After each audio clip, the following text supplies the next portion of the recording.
Good morning, everyone.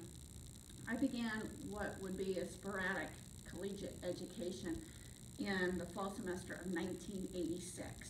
When I came back to finalize my degree 3 years ago, I chose communications as my primary emphasis. And in my communications classes, I found a passion that I regularly express, and that being for disability rights. Last spring, I gave a persuasive speech on advocating for listeners to pledge support for the 25th anniversary of the Americans with Disabilities Act. Today, I present progress on the ADA and on what has yet to be accomplished. I vividly recall my Uncle Steve opening the front passenger door of my grandparents' sedan, sitting on the bench seat facing out, and laying back in the seat with his arms outstretched to reach for the ignition column. He used the strength in his arms then to pull his legs completely into the car. His legs didn't bend well, and my Uncle Steve used arm crutches. You see, my Uncle Steve had cerebral palsy. At that time, there were no paratransit service providers like Caravan, and if you wanted to ride a city bus, you had to climb stairs. In spite of this, Uncle Steve taught school and worked as a counselor to at-risk youth, all before the Americans with Disabilities Act, known as the ADA, became law. No one really questions the success of the ADA. After all, we do now have paratransit service providers, city buses are fully accessible, public restrooms have stalls intended to be accessible, and the Department of Justice works tirelessly to aid individuals who, in spite of the ADA, still experience discrimination that is illegal under the Act. The ADA had 4 goals: full participation, equal opportunity, independent living, and economic self-sufficiency. Now that the ADA is 25 years old, it is time to take stock of the progress that has been made and to highlight what still needs to be accomplished. Retired Iowa Democratic Senator Tom Harkin was the main sponsor of the Americans with Disabilities Act in the Senate. His brother was deaf, and Harkin gave his persuasive speech on the Senate floor in American Sign Language. When President George H.W. Bush signed the Americans with Disabilities Act into law on July 26, 1990, he said, "Let the shameful wall of exclusion finally come tumbling down." Has it? Let us take stock. Full participation, the first goal of the ADA, has seen the greatest amount of progress. Full participation requires that all individuals, regardless of disability, be able to participate in all programs, services, and activities within society. Senator Harkin said, "We've done pretty well." After the ADA, my Uncle Steve knew that he could expect accessible transportation, curb cuts, wider doors, and grab bars when he was out in public. However, some locales are better than others. My daughter uses a wheelchair now and often finds restrooms that are marked accessible that are anything but.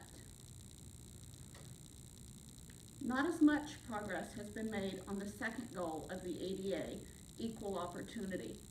It requires that public accommodations, employment, transportation, state and local government service, and telecommunications be as available to an individual with a disability as they are to all other members of society.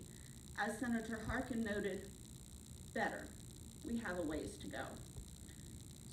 Students in college can get most books in alternative formats, and movie theaters offer closed captioning devices for individuals with a hearing deficit.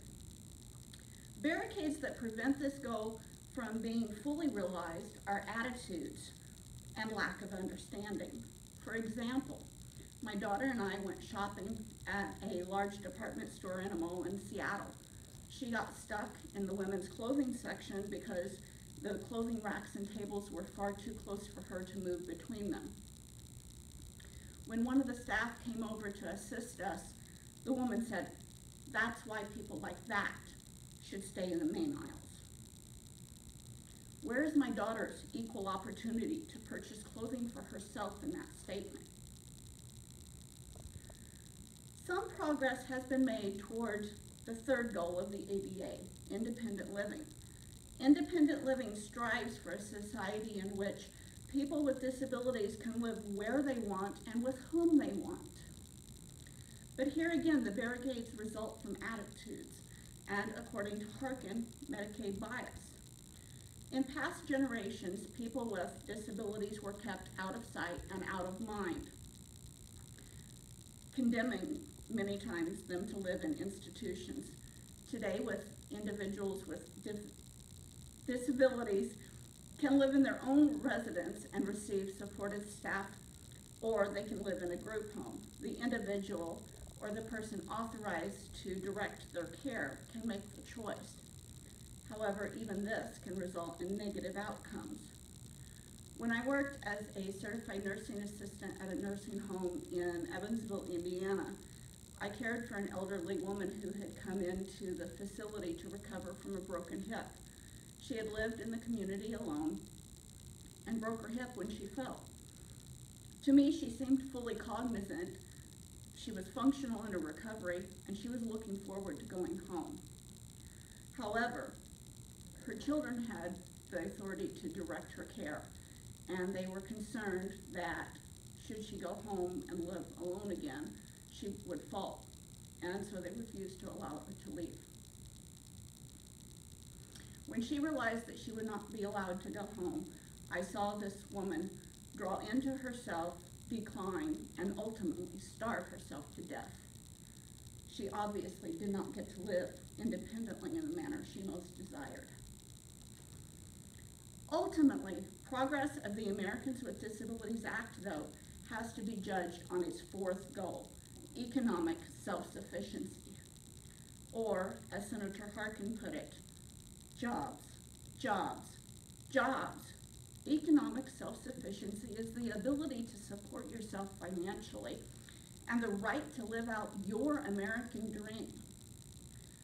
In his words, progress that has been made in providing economic self-sufficiency to individuals with disabilities is, quote, a blot on our national character. Sponsored jointly by the U.S. Census Bureau and the U.S. Bureau of Labor Statistics, the monthly Current Population Survey is the primary source of labor statistics for the United States. Results are aggregated annually. According to William Erickson with DisabilityStatistics.org, which is run by Cornell University's Employment and Disability Institute, the CPS is the only national survey to consistently use the same disability question both pre and post ADA. The Current Population Survey, therefore, is the best survey to gauge progress made on the economic self-sufficiency goal of the ADA.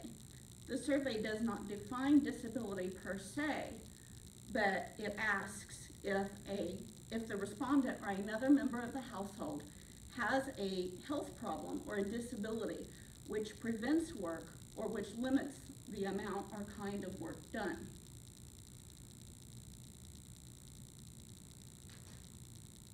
Under the Current Population Survey, users can select two categories related to employment: labor market activity and employment rate. Employment rate correlates to individuals who were employed during the survey week. By contrast, labor market activity requires that an individual participate in the labor market for a minimum of 52 hours in the previous calendar year. So how bad is it? This graph displays progress has gone from bad to worse. Alaska has routinely performed better than the nation as a whole, but even Alaska's graph line displays a downward trend. Labor market activity for both men and women with a work limitation was 46.9% in Alaska in 1990. This is the top red-orange line. In 2014, the most recent year available, the percentage in Alaska had dropped to 28.3%. The national figures are 39.4 and 19.3% respectively. This is the light purple line. The employment rate percentages are even worse, as displayed by the other two remaining graph lines. The reasons behind this decrease are likely due to legal policy, which in reality result from attitudes. After all, people with their inherent attitudes are the creators of laws and policy. Elizabeth Barnes teaches philosophy at the University of Virginia. She also uses a wheelchair. In her May 2015 Confessions of a Bitter Cripple, she wrote she has heard it all. From being told that individuals with disabilities should be left to die if it meant that a non-disabled person might live, to the casual assertion that the life of a disabled person is less valuable. These are not scientific conclusions, but the type of comments that are considered universally acceptable and uncontroversial. She internalized them not because they were said directly about her, but about the marginalized society of individuals with disabilities, and she is a member of that group. Such comments are representative of the common stereotypes society maintains regarding disability, and they are just the tip of the iceberg. Barnes explains people with disabilities are not angry and sad about their disability, but rather angry and sad about what is said about disability, or how people with disabilities are treated because of that disability. That can be said as loud and as clear and as often as possible, and people will still interpret the anger and the sadness as the natural result of bad luck. She could have taken it a step further and explained that this is the bud of inspiration porn. Inspiration porn involves someone telling an individual with a disability that they are inspiring, even though with disability excluded, they have done nothing extraordinary. After all, no matter how bad life is, it could be worse. The non-disabled person could be disabled. That is why the disability community refers to these comments as inspiration porn. The comments objectify individuals with disabilities for the benefit of non-disabled people in much the same way that pornography objectifies women for the benefit of men. If society did not consider disability a form of bad luck, society would not find mundane tasks inspiring. The other big stereotype is society's belief that a person with a disability automatically requires assistance. My daughter frequently vents to me about instances where, without being asked, a member of the public helps her.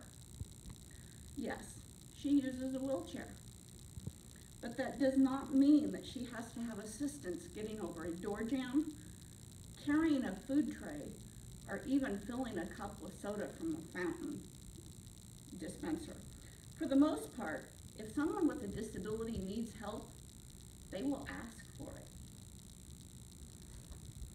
I admire retired Senator Harkin. He has a way with words that brings the whole issue into perspective. At the Department of Justice's 25th anniversary celebration of the Americans with Disabilities Act, he proclaimed, "No more pity, no more patronizing, no more in the shadows. Take down those barriers. Just take down those barriers and let me show you what I can do." He likes to tell the story of a young Iowan who was born with an intellectual disability. She was bored in her workshop job and wanted more. Today, she runs a coffee shop that is the meeting town for the whole town of Independence. She is living her American dream. However, if she had not had supportive parents who helped her get the services she needed to reach her goals, the outcome likely would not have been nearly as bright. Disability rights are civil rights. Some of the brightest minds in our nation today, perhaps in the world, use wheelchairs and voice synthesizers. Even individuals with intellectual disabilities can be fully capable, successful members of society. Unfortunately, though, society has failed to recognize one universal truth. Individuals with any type of disability are one of the few marginalized groups of society that a person can join, not because of happenstance at birth, but instantly, for any number of reasons. Like it or not, you may become disabled, have a child with a disability, or at the very least, know someone with a disability. In your interactions with people with disabilities, consider how you would want your family member, your friend, or even your future self to be treated. I urge you to read Bob Williams' poem, Doing Justice, that is displayed on my poster in the hall. Equal justice is done by you and I, we the people. Equality of opportunity is not fated, and justice is not fixed. They are hard won by you and I, we the people, creating the American dream anew. It is unfortunately true that we will not see the full possibility of the Americans with Disabilities Act until the remaining barriers fall. When society stops thinking that individuals with disabilities are somehow less than fully capable, then procedural policies and familial barricades that limit them will finally come tumbling down. Yes, we have come a long way. The physical environment is much, much better than it was prior to the Americans with Disabilities Act.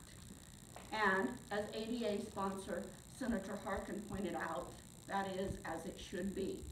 But over the last 25 years, the psychological and emotional barriers have proven to be much sturdier than their physical counterparts. Society's attitudes need to embrace inclusion. Once that happens, then justice will be achieved. Thank you.